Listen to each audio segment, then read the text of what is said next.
Connection and community make our lives rich and meaningful. They seem to go hand in hand with limited material wealth. By contrast, isolation and disconnection destroy our quality of life. Ironically, they often go hand in hand with material abundance.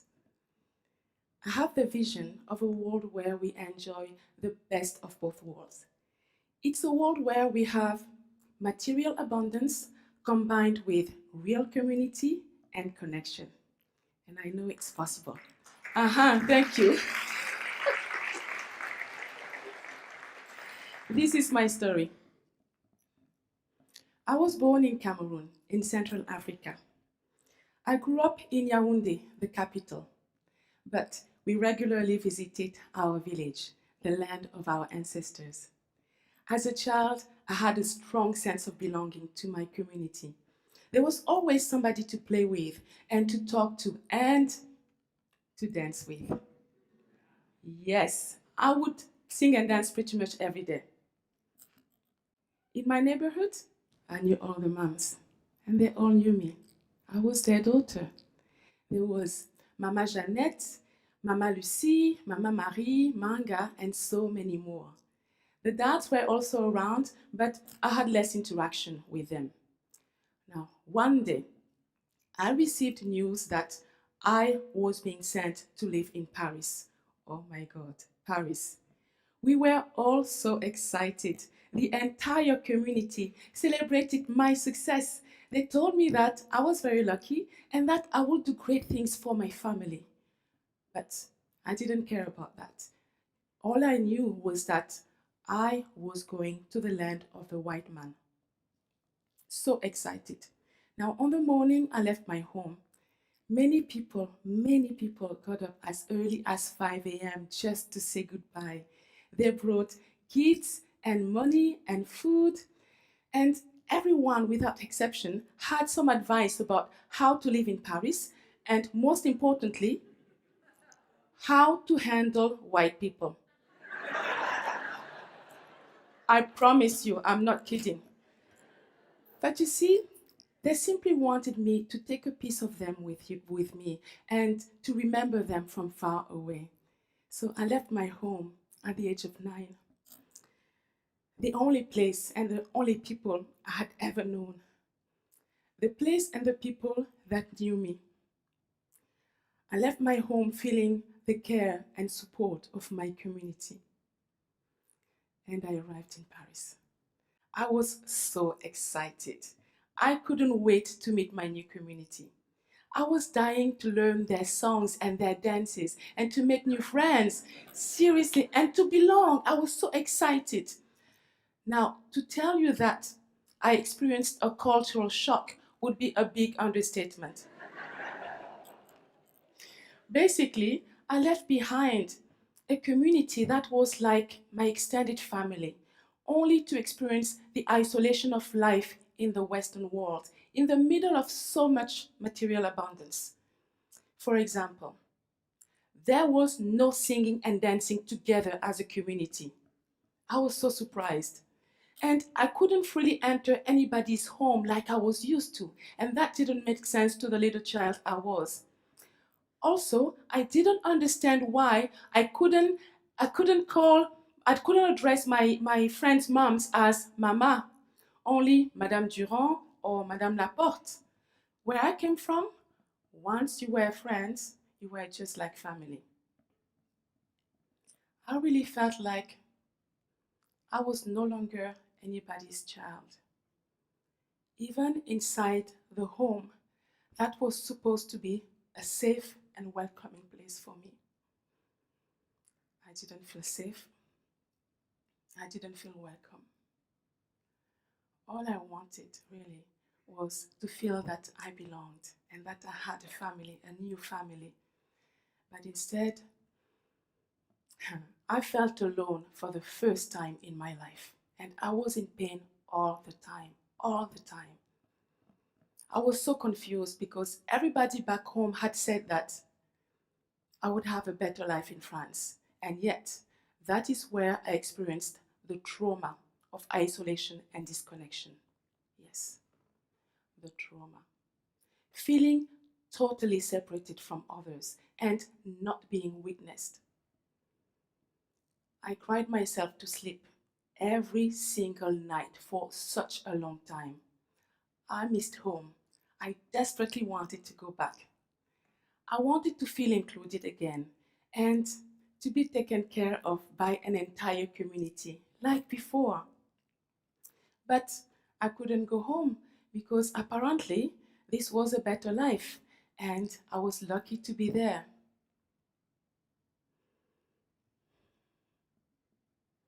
I am grateful for the opportunity I had to study and live in the Western world. Because of it, I was able to continue my schooling and to earn a good degree. And today, I have options for my life that I would have never had otherwise. I was able to look after my family in Cameroon as a result of living in France, the UK, and now Canada. So yes, I am grateful. However, this life comes at a cost, a great cost. I know firsthand what it feels like to experience community and to have a true sense of belonging regardless of economic challenges. And I also know the pain of living isolated and alienated in the middle of so much material abundance. I know that material abundance alone is not everything, and it certainly isn't the only measure of quality of life. That I know.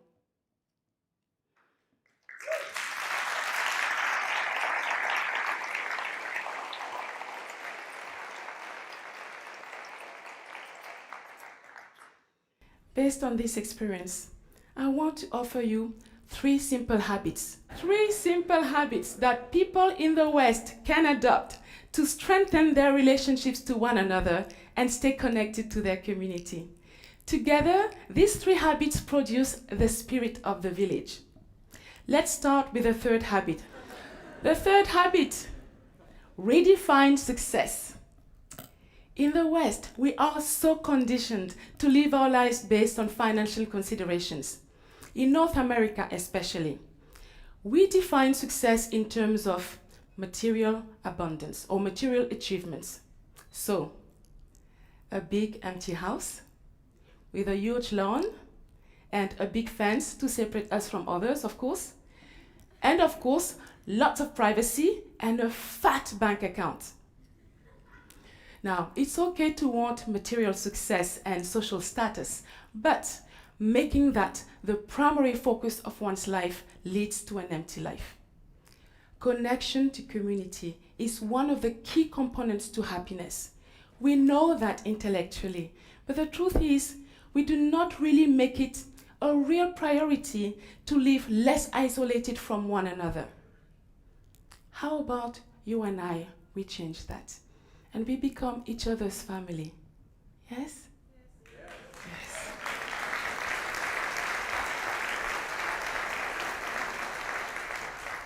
Thank you. You see, as a child growing up in Africa, my foundation for life was rooted in togetherness. The focus of our traditional teachings was on how to live with each other and how to respect our elders and our ancestors and nature. It was all about relationships before anything else. Before anything else. One of the ways you can begin to bring back the focus of your life to the quality of your relationships is, for example, by incorporating singing and dancing in your interactions with friends and family. Yes, you look scared. Singing. I know you guys. Singing and dancing. You know the words are right here. So repeat after me, please. Clap with me. Merci. Zamina, mina, hey, hey. Oh, you can do better. Let's take it slower. Hold it. Let me start again. Zamina, mina, hey, hey. Nice. Waka, waka, hey, hey. Zamina, mina, zangalewa. Anawa, ha. Jungle, hey, hey. Jungle, hey, hey. Zamina, mina, zangalewa. Anawa, ha. Eba, zamina, mina, hey, hey. Waka, waka, hey, hey. Zamina, mina, zangalewa. Anawa, ha. Jungle, hey, hey. Jungle, hey, hey. Zamina, mina, zangalewa. Anawa, ha.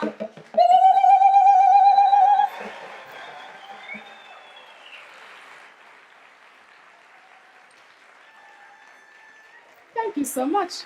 You see, we feel better already, don't we? We feel like family.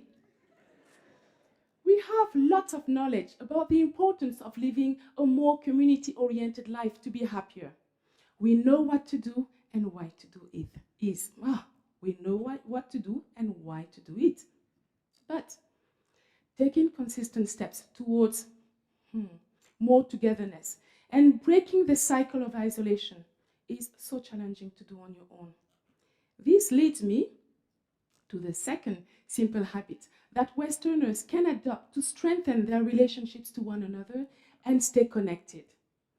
Do it together. Do it together.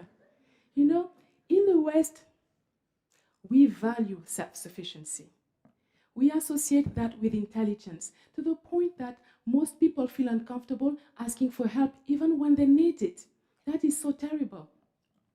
We seem to think that to achieve something on our own means we are smart.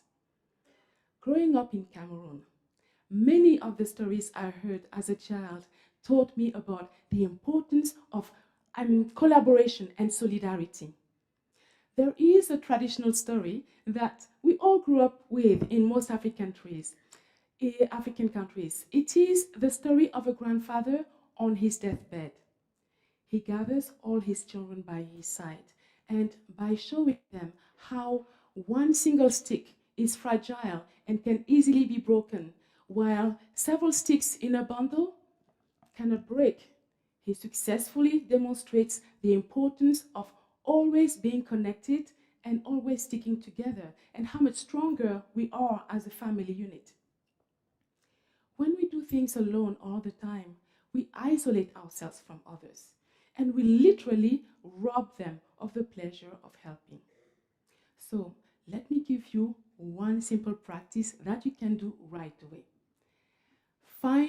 Choose something on tomorrow's to-do list, and then contact a friend or a family member and ask for their help in doing that one thing, even if you don't actually need anybody to do it, because the point is for you to experience collaboration and to see how much more fun and how much better it is to do things together. Ladies, how fun is it to go shopping alone? No, huh? I know. Guys, how fun is it to have a beer all by yourself? So sad, yes?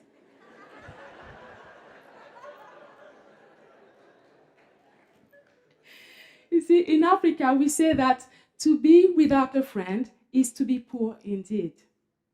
Let me repeat this. To be without a friend is to be poor indeed. Now, I am talking about real friends, of course, not those disposable virtual friends we like to collect all the time, yes? Now, the first simple habits that Westerners can adopt to really strengthen their relationships to one another and stay connected is, drum roll. No, you were too late. Live with wisdom.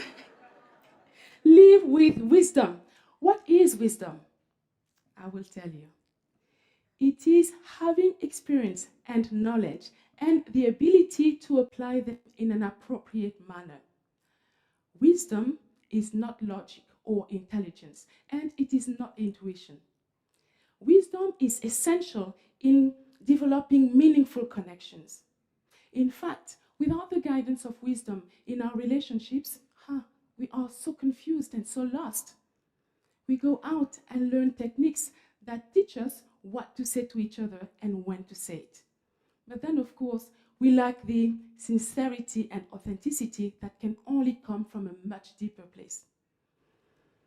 How do you develop wisdom? It's a secret. In Ghana, they say that you become wise when you begin to run out of money. I knew you would like that one. Luckily, I have another African proverb for you that says this: wisdom does not come overnight. Yes, meaning, of course, that it grows with maturity in time. However, Western culture teaches us to use our intellect all the time, to be rational and logical all the time. We go to school to learn to be smart, but we are never taught to be wise. African cultures believe that knowledge without wisdom is like water in the sand.